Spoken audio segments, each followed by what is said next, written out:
Hey there, my name is Brashler, and in this video, I'm going to be teaching you how to use the Dynamics section on the Yamaha DM3. Now, if you're brand new to my channel, I'm all about helping you feel more confident in your production gear no matter where you're starting from. Also, if you are on a path to want to learn more about audio and some tips and tricks that I have a weekly newsletter that you can sign up for free over at audiotoolkit.co. So you can head over there, sign up for free, and then it's a weekly email into your inbox about some of my favorite tips and tricks. But let's go ahead and dive in on the Yamaha DM3 and see how to get this dynamic section working. Now, on the Yamaha DM3, on every channel, we have two dynamic sections. So we have our Dynamics 1 and our Dynamics 2. And so we can see that our Dynamics 1 is here and our Dynamics 2 is here. And if we want to, we can go ahead and press this little icon right here to make it bigger on our screen to be able to see. Now, our two dynamic sections are broken up into 1 and 2. Dynamics 1 is set for gate and ducker. And then our Dynamics 2 is set to a compressor. So on our Dynamics 1 is going to be our gate and our ducker. Now, gate can be considered an automatic mute when the channel volume falls below this threshold point. And a ducker is a little bit different. It attenuates a channel by a set amount once the threshold is met with the volume. So a ducker is actually pretty useful to use on a bass guitar if we're wanting to emphasize the kick drum just a little bit. So for instance, I could use a ducker. Go and select ducking. And I'm going to have my range be something small, like 6 dB. And then what we can do is we can set our attack to be pretty quick. So in like the 20 millisecond range, have our hold time be 0, and then our decay be about 150 milliseconds, around in there. So there you go, 156. And then what we can do is we can actually cue our kick drum channel for this bass guitar. So say my kick drum channel is on channel 2. What we can do is we can go and select another channel, and we can go select channel 2, and we can do a bunch of different tap points, but in this case, we are going to select channel 2 post EQ. Now, what happens is when I turn this on, and I have this channel going, once the threshold of the kick drum is met, so this is using what's called a side chain or a key in. And we can set our threshold to where the kick drum is actually hitting. So once the kick drum hits this threshold, it's going to attenuate my channel 1, which is my bass guitar, by 6 dB. And it's going to take it down by 6 dB pretty quickly, so 20 milliseconds, and then it's going to release over about 150 milliseconds once the volume of that kick drum releases off of the threshold. So this is a pretty fun thing. You can definitely try it. But if we want to swap this over to the gate is what I said, kind of an automatic mute. And it's not actually going to unmute and mute the channel. It's just going to attenuate the channel once the volume reaches below this threshold point. So if I grab this microphone and I start talking, check, check, check, and we should set this to self pre-EQ. There we go. Once we start talking into this microphone, we can see that my threshold is being met by my audio. So here is my volume of my channel. So as I talk into this, check, check, check. Once it goes below that threshold point, we see that our gain reduction meter starts going down. And the gain reduction meter is set by my range. And so I can set this range from -infinity, which would completely turn it down, all the way up to 0. So I could attenuate this channel by 3 dB or all the way down to -infinity. Now, a good starting point is about 40. And if you have, say, like a vocal microphone, I would be doing about 20. And if you have a speech microphone, so for instance, a lav or a headset or a handheld microphone out on the stage, to make it sound a little bit more natural, I'd be choosing about 12 dB of reduction. Now, the gate automatically attenuates once it reaches below this threshold point. So if I set this threshold point down super low, it's not really going to help because the noise on this microphone is set a little bit too high for this threshold to actually do anything. So the background noise of the AC, of other things on stage, it's not actually attenuating this channel.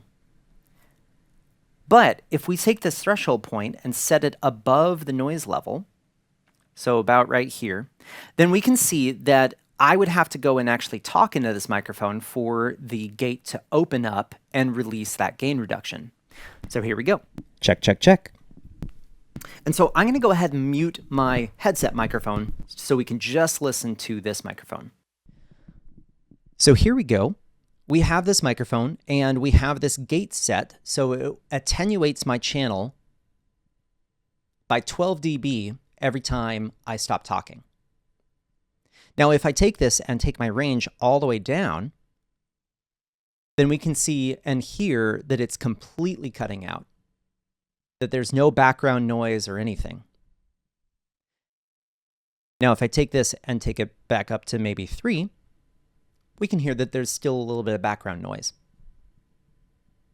Now, if I take this threshold point and lower it down to about where the noise level is, it's not really going to do much because it's just going to open up from the sound of the AC, as we can see right there. There's a couple other things that we have available to us with our gate. We have our attack, our hold, and our decay or release. Now the attack time is how quickly is this gate going to open up once this threshold is met. So if I go ahead and set this to about 100 milliseconds, there we go, and I'm going to set this range pretty low here, and I grab this microphone, and I start talking into this mic, I'm starting to talk before the channel actually opens up with the gain reduction. And so if I set this all the way to 120, we can see my mouth talking before it actually unmutes. Now, if we take it all the way to 0, that means it's going to instantly open right away when the audio reaches this threshold point. Now, our hold time is how long is the gate going to stay open before it starts closing. Now, if I set this to 1.96, that means it's going to stay open for 1.96 seconds before it starts closing.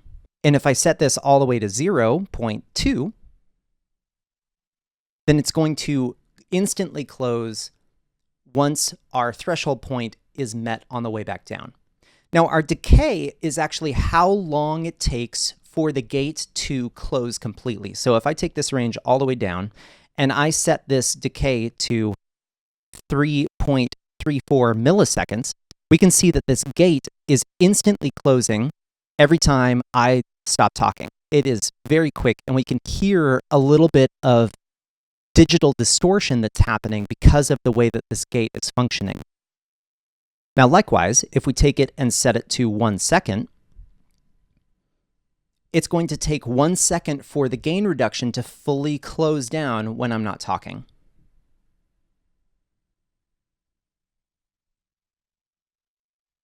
Just like that. Now, a good average spot to set this is dependent on the instrument. So it really depends on the instrument that you have that you're placing this gate on. But if we have, say, a vocal microphone or a speech microphone or a headset or a lav, what I would typically be doing is setting my attack to 1 millisecond to just release a little bit of clicks that happen when a gate opens. And then I would be setting my hold time to probably about 10 milliseconds. And then my decay, I'm going to be setting to about 180 milliseconds. Now we can go ahead and listen to this right here. And so here is the sound of this gate. Now again, on a vocal speech microphone, I'm probably going to be setting it at about -12. That way when the presenter is presenting and stops talking, it reduces the background noise, but it still sounds pretty natural.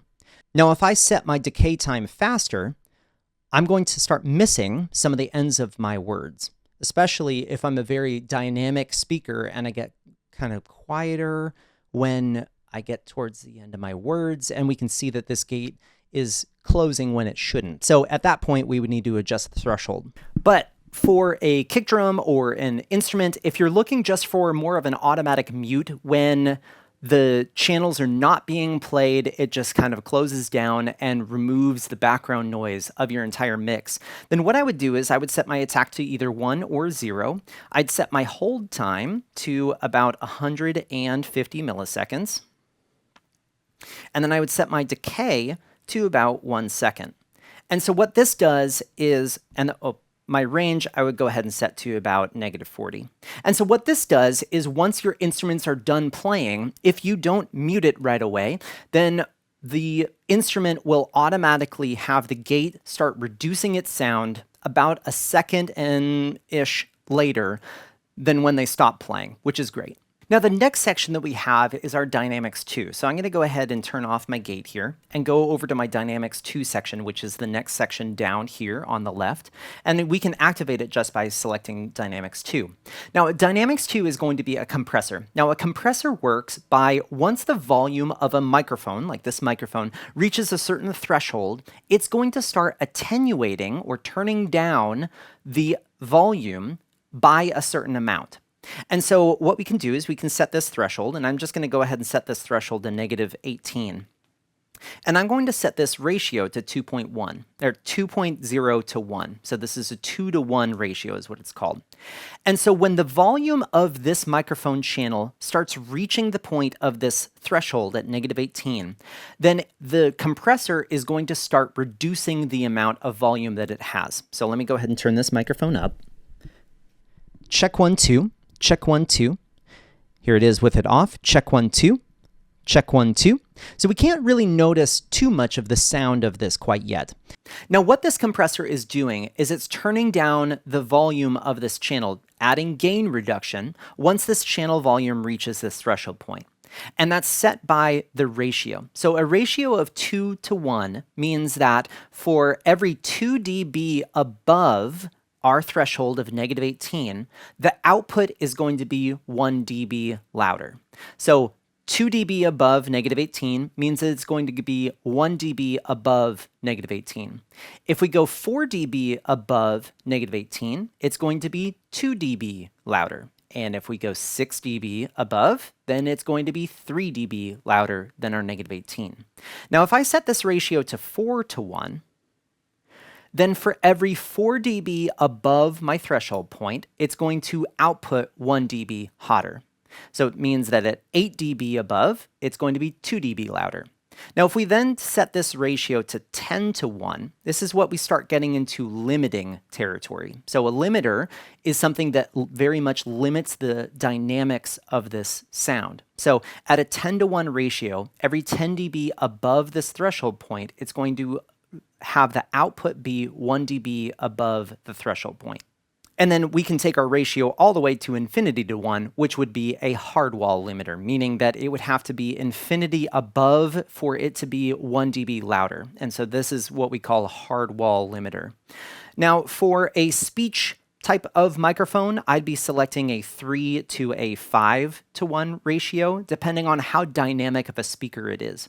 Now, the purpose of a compressor is to limit the amount of dynamics. So if you have a presenter that's up on stage and that's very dynamic, has sections of their speech or sermon that they're very loud and certain times that they're very quiet, the compressor is going to limit the amount of the loud portions so that you can turn up the overall volume of the channel to bring up the quiet sections. Now we have a couple different parameters that we can adjust here. We have our attack time. Now our attack time is how quickly is this compressor going to clamp down on this channel once the volume reaches that threshold point. Now, our release time is how quickly is the compressor going to release or open up or unclamp after the volume falls below that threshold point. And then the very last thing that we have here is our output gain. Now, when we are compressing a channel, we are turning down the volume of that channel. So we have this gain reduction meter here. And so I'm going to start applying a good amount of compression on this microphone here. And we won't be able to hear this right now, but if I have this gain reduction hitting about -12, and really it's hitting about the -9 portion an average. Then what we would need to do is to make this microphone back to nominal gain, we would need to turn up our output gain by about the same amount on average as our gain reduction meter. So if I'm sitting at about 6 dB of gain reduction here, I would want to take my output gain and put it to 6 dB. Now, I want to caution you on this because if you have a microphone that is prone to feeding back through a PA, turning up the output gain here is the same thing as you taking your fader and turning it up as well. So if I add 10 dB of gain here, it's the same thing as me taking my fader and turning it up 10 dB. So if you have a microphone that is feeding back right at the 0 point, don't add makeup gain on a compressor. Only add compression, and then you have to just vary the fader rather than adding output gain. So that's one thing to just be careful about. Now, the very last thing is our knee. So we can see that we have 3 different settings. We have hard, we have medium, and we have soft. Now, a hard knee means that the transition point over this threshold is immediate. There is no transition point. It is right there, right at negative, in this case, 30. Medium means that it's going to start compressing a little bit underneath the threshold point and continue to start compressing more a little bit above. Soft gives the largest amount of transition point. Now, if you are a brand new person learning dynamics and compression, I suggest starting out with a soft knee, as the compressor will give you a little bit more leeway with setting this threshold point.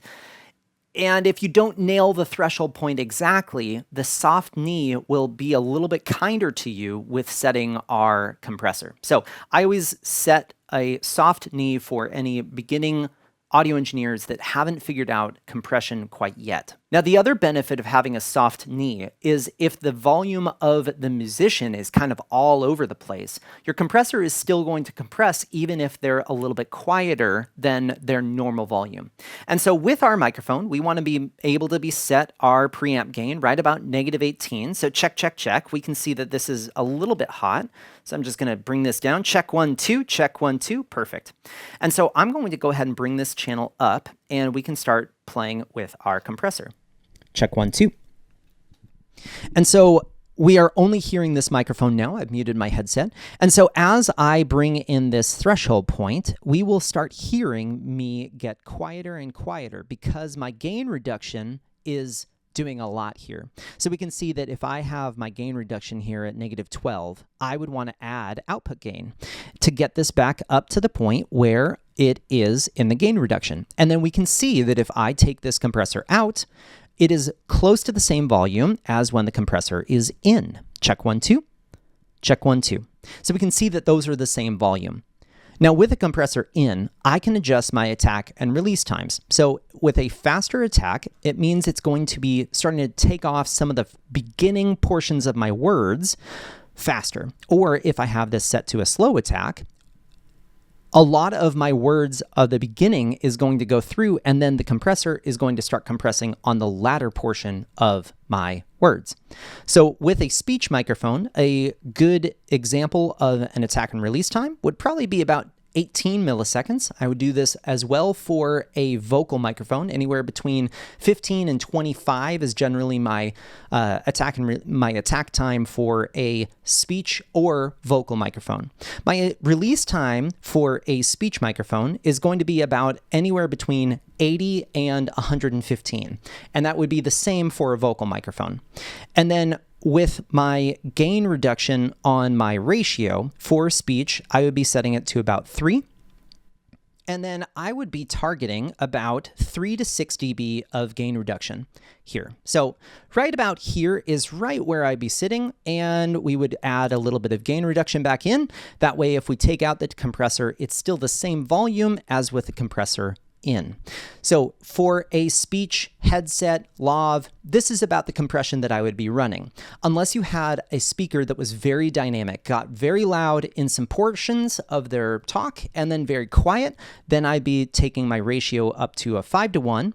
And so check, check, check. And as I get really into this microphone and really loud, our volume still is about the same. Versus if I take this compressor out and I get really loud into this microphone, we can hear that there's a lot more volume. Now, I do have some processing on my audio for you guys to listen to it on YouTube, but take it for a grain of salt there. Now, on the DM3 in our Dynamics 2, there is a one knob mode. And so we can go ahead and turn this on, and then we can press OK. And then we have an intensity of the amount of compression that we want to add to this microphone. Rather than manually setting our attack and release times and our threshold and our gain reduction with our ratio, we can just have the DM3 go and do those things itself. And so this is a really good mode for starting engineers that don't know how to set attack and release times correctly. And so this mode might be helpful for you. So let me grab this microphone and turn it up here. And so we can just grab our touch and turn knob and start adjusting our compression on this. And as we see, this will start adding some compression and more compression and more compression and more compression and more compression. So we can see that the top of the dynamics that this applies is pretty aggressive compression. And so we can hear that open up all the way when I stop talking. And we can really hear the background noise that's being applied from the output gain. So there is 12.6 dB of output gain adjustment. And so if I turn off this dynamics, all that background noise goes away. And so this is where having our Dynamics 1 with our gate and our Dynamics 2 with our compressor really come into play nicely. Because now when I talk into this, it's doing a ton of compression, but we're not getting all that background noise of the AC in this room. Now, I hope this video was helpful for you today. If you do happen to have any questions, or there's a video that you're hoping that I would make on the DM3 or really any of the other production mixers that are out there, please post that in the comment section down below, as I'm always reading through those comments to find videos that are helpful for you. If you haven't already, make sure to check out my website at drewbrashler.com. Otherwise, I hope you have a great day.